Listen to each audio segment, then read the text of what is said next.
on, KC. KP in the house. How you doing? All right. Eddie. That's right. Chief. Chief Penton.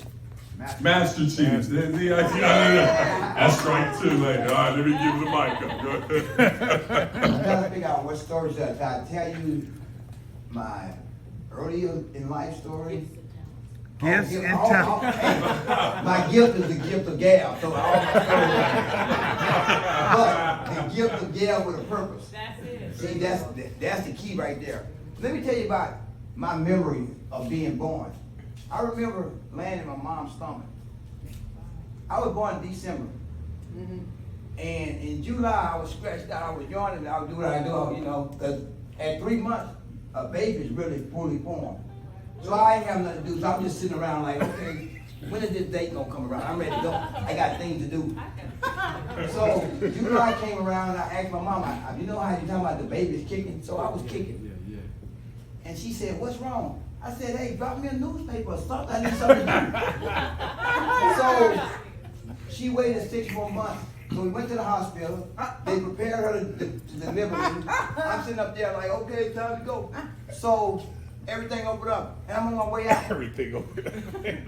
And the doctor hand came in. I grabbed the hand. I'm like, and stuck my hand. I'm like, hey man, what you doing? Ain't nothing but one way out. I'm halfway out. So if you think you're gonna get the system helping a black man, it don't go down like that. So he stood up there looking at me like, for real? Took his hand like this and went to hit me. I grabbed him by the hand and said, let me tell you something. I'm not coming in the world where a white man hitting on you. Hey, took the scissors from around his neck, and left the hospital. And I got halfway home. And remember, I left my mom at the hospital. Go back to the hospital. I said, hey, mom, you ready to go? Is that my child? I said, yeah. I said, by the way, what's my name? She said, I haven't got. I said, wait, I've been in you for 9 months and you haven't gave a name? So let's do this. I'm going to name myself Christopher, Christ. So you can throw O-P-H-E-R in there if you want to.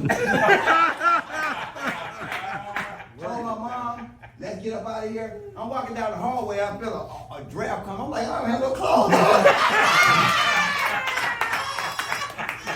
Hey, went in the incubator, went in the delivery room, all the babies there just hollering, oh, what you crying for? You've been doing nothing for 9 months and all of a sudden they let you out and I'm going to cry? Man, y'all get up out of here and let's go. So now, you got to ask yourself one question. Is it true what I just said, or is it false? 2 people know, me and God, because the doctor's not around, he had a heart attack. All right, but let me explain who I am. I did 30 years in the Navy, 30 years, at the highest level. As a matter of fact, I was in charge of recruiting 40,000 people a year for 6 years. Wow. And not just people, you got to have the right ingredients like cooking gumbo. You just can't just throw a whole bunch of crab in a pot. Come on. Right. So I had to make sure they were sealed, they were polished, they were everything. And before that, I was in charge of a nuclear aircraft carrier and 7 other ships that surrounded it. So when I walk in the room, I walk in like this. Bam! Yeah, who in charge? Some general always raise their hand. Oh no, it ain't gonna go down like that.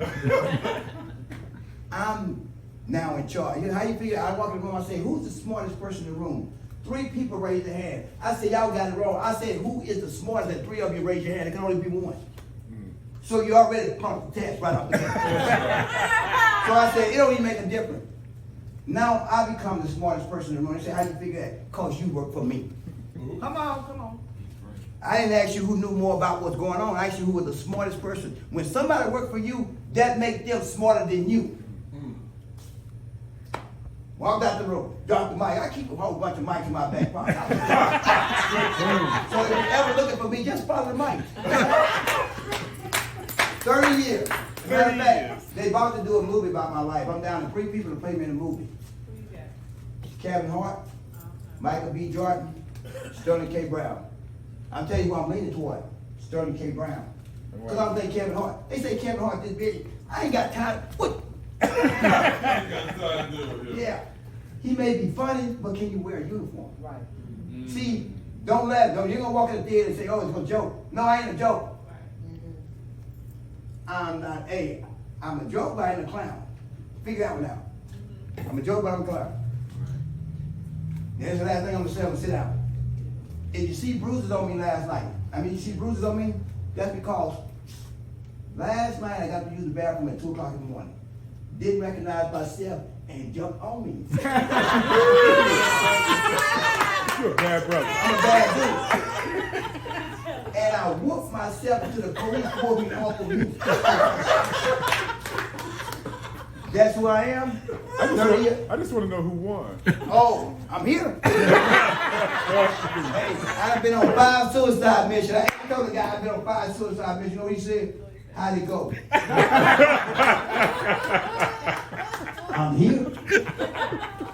You are funny.